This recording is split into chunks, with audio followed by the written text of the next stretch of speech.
Now the last term in this term section in Chris Barker's essay, this is called subjectivity and identity. Now this section, now we have to discuss two terms, subjectivity and identity. I'll read them first and then I'll explain. Subjectivity and identity are believed, particularly in cultural studies, as culturally constructed notions. Now, cultural studies mark subjectivity as cultural construction rather than fixed and timeless entity. Subjectivities are not universal, claims Foucault, but cultural. So, Foucault's thoughts also come in. In other words, subjectivity is how we are formed and identity is how we perceive ourselves or how we project ourselves to others. Subjectivity is about how we are subjected to or by the forces of economics, law, societal convention, the circumstances of history, and the physical world generally. Subjectivity is part of the process that naturalizes these relations and our place within them. Being Indian citizen is a subjectivity.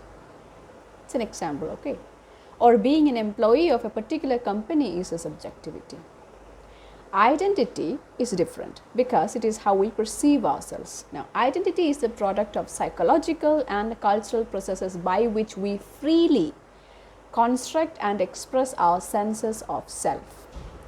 The fact that you identify yourself as a particular gender, a particular race, particular age box, you belong to particular age box, is because of your identity with which you identify yourself. So subjectivity is, now if I say in simple terms, subjectivity is how we came to be or what are we really part of when someone else look at us. Okay, subjectivity can be, for example, you belong to your family. If it is a patriarchal system, you belong to the family name of your father and you belong to that family. And maybe your family has a common image in the society. Probably the image can be like, okay, good family members, all of them are God-fearing, good at heart. But it is a subjectivity, right? That forms your subjectivity. You are subjected to that name of family. But you identify yourself as an atheist, not atheist, atheist. You don't believe in God at all. Just because your grandfather, your father, your grandmother, your mother and all your siblings go to church and very close to the activities of whatever church or a temple or Islam faith, or they are very close to these religious activities, you don't have to. You identify yourself as an atheist and you don't really care about these things. So this is the identification. Subjectification, you are subjected to these perceptions, but your identity, that is something with which you call yourself, with which you define yourself. Now we are going to enter the next phase of this essay by Chris Barker. This is discussing some major theories and the difference it has or how it influenced cultural studies.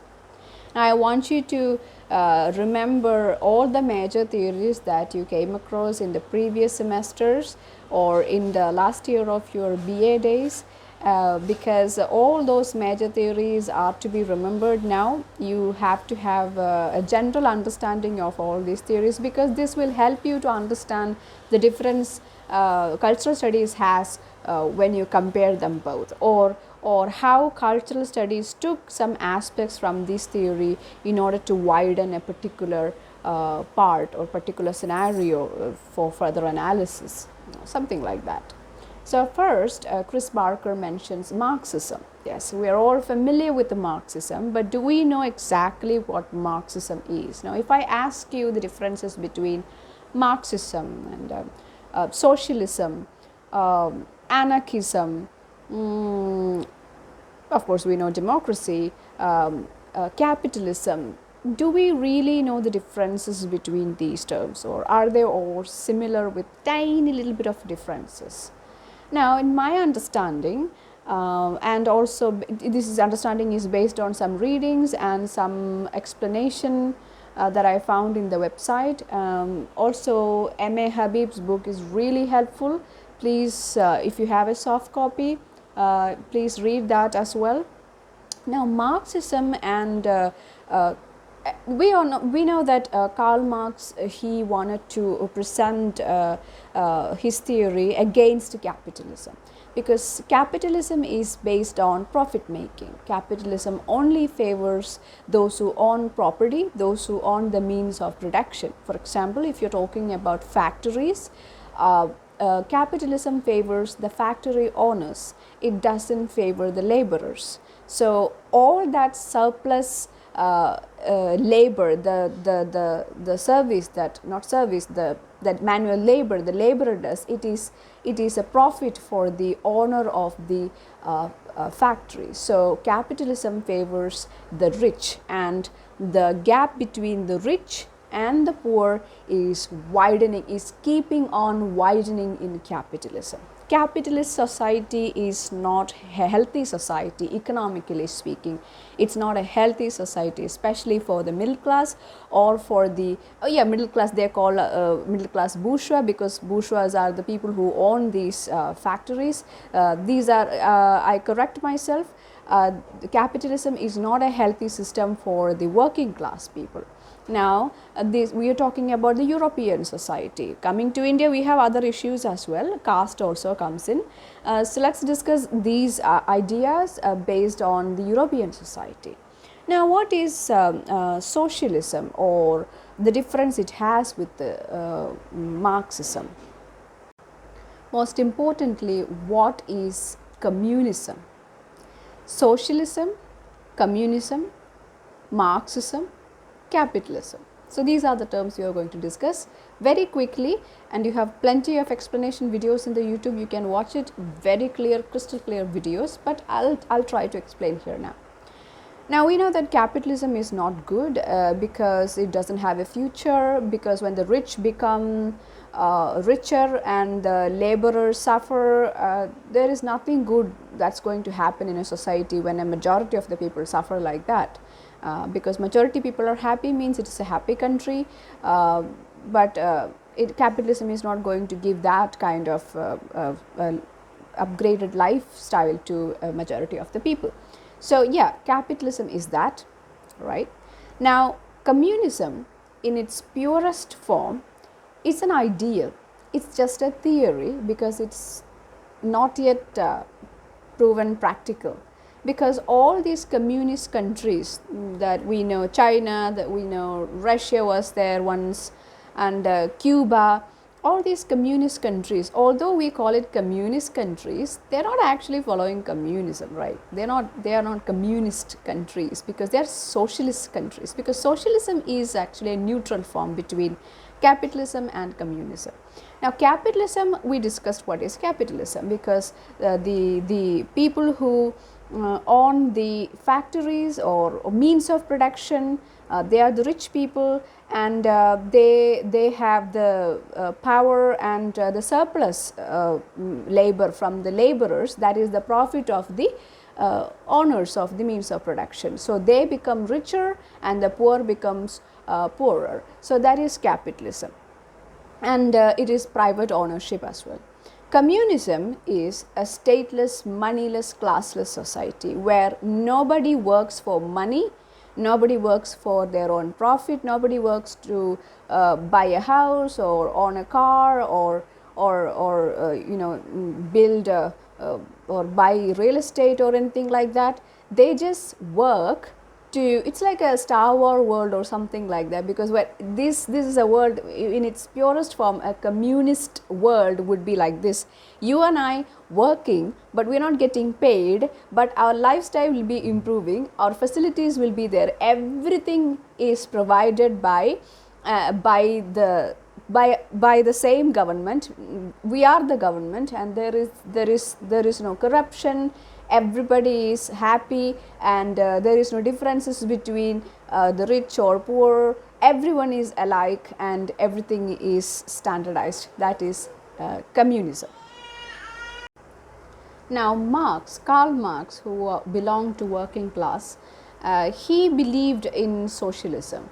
So he believed that through this neutral form, through this transition phase, that is socialism, we can achieve communism, the purest form, the ideal.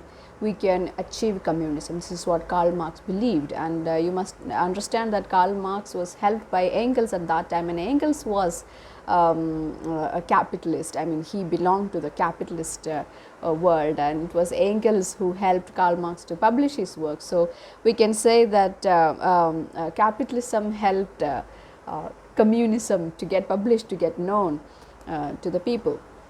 Anyway, coming back to Marxism. So yeah, Marx believed in socialism. Now communists who believe in Marxism, they believe in socialism. Now communists who don't believe in this transition phase, who just quickly go to the taking all this capitalism and capturing everything that was till then owned by these people, and capturing everything and trying to make this communism, in even adapting the violent form, then it becomes Nazism or fascism. Hitler and Lenin, all these people, they call themselves communists, but did they actually do what communists is supposed to do? No, those were anarchism.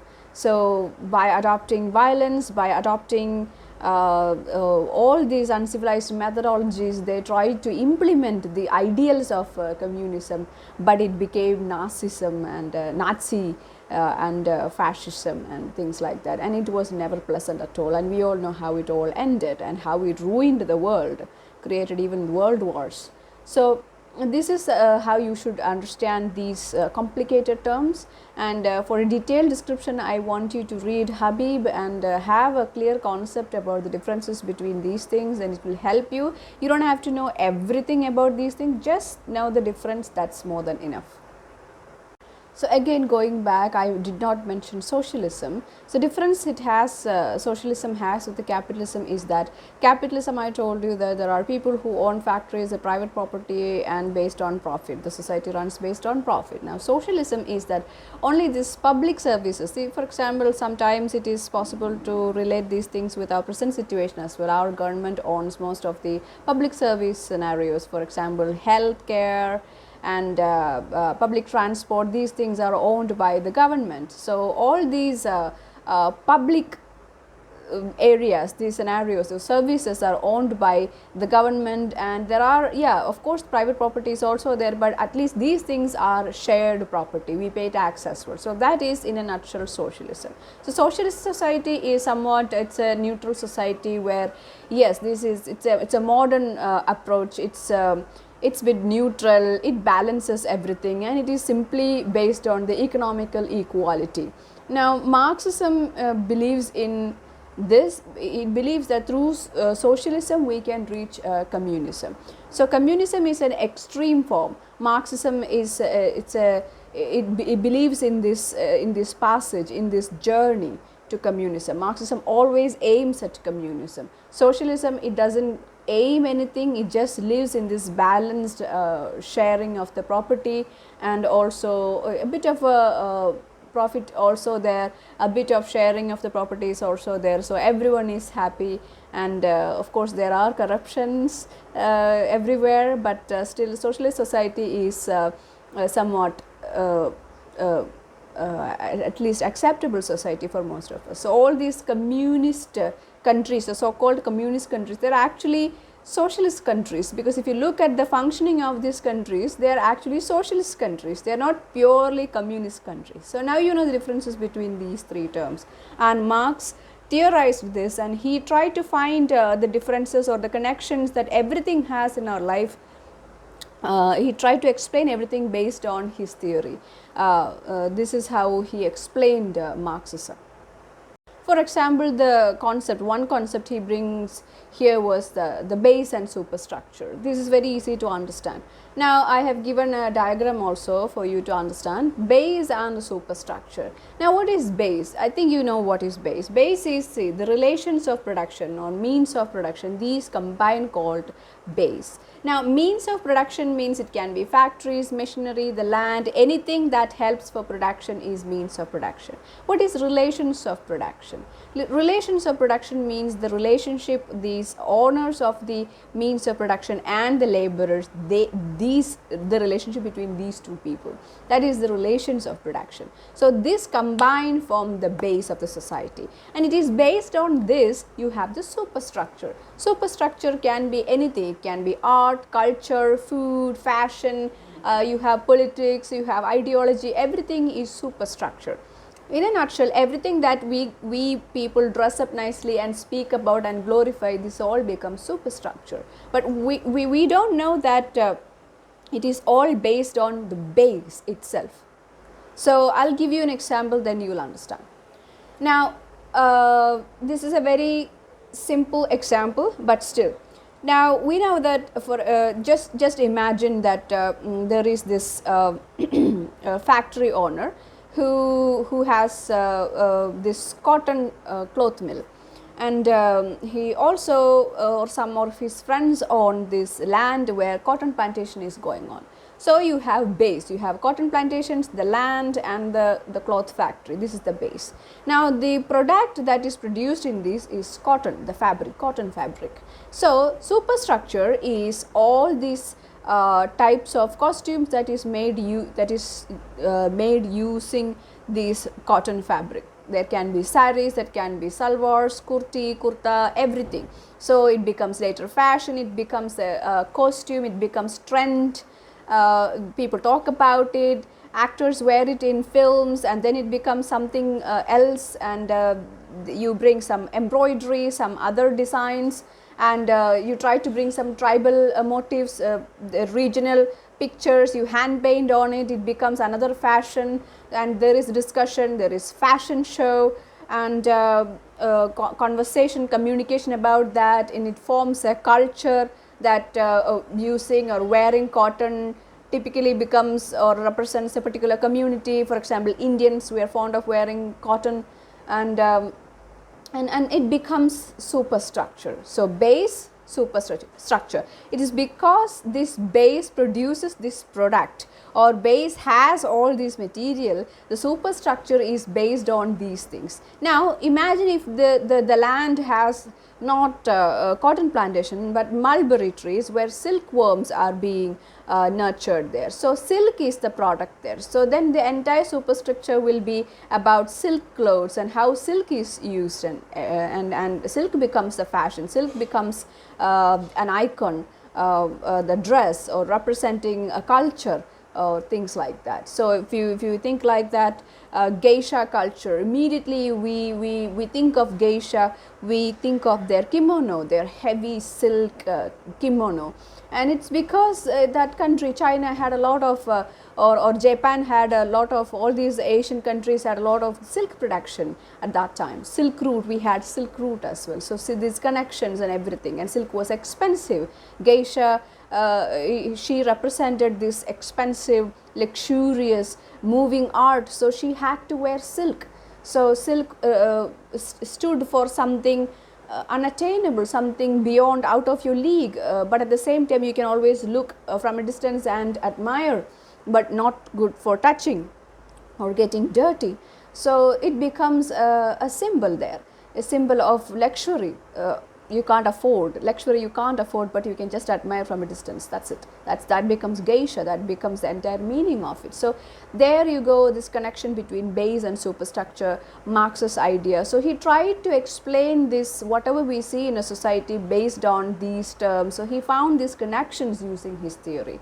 So, in cultural studies, let us try to understand how it affects or how it influences cultural studies.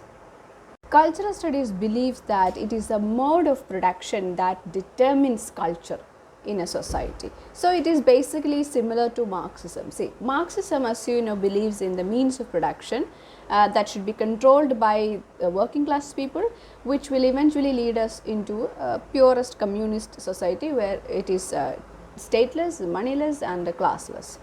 Now, cultural studies believes that culture is determined by the production. This is further explained through the metaphor base and superstructure, and I have given the diagram here, you can look. The mode of production is constituted by the organization of means of productions together with relations of productions. Or mode of production means everything that goes into the production of necessities in life. So, mode of production or production is the controlling factor in creating culture. So, this is what cultural studies believes. So, there is absolutely no differences between Marxist belief and cultural studies, how it believes about culture. Although Marx tried to explain the entire society based on his ideas of base and superstructure, cultural studies defines culture based on these two metaphors, base and superstructure. By borrowing the concept of base and superstructure from Marxism, cultural studies explains the origin of culture, how it happens based on the mode of production. So, that is the connection between these two theories.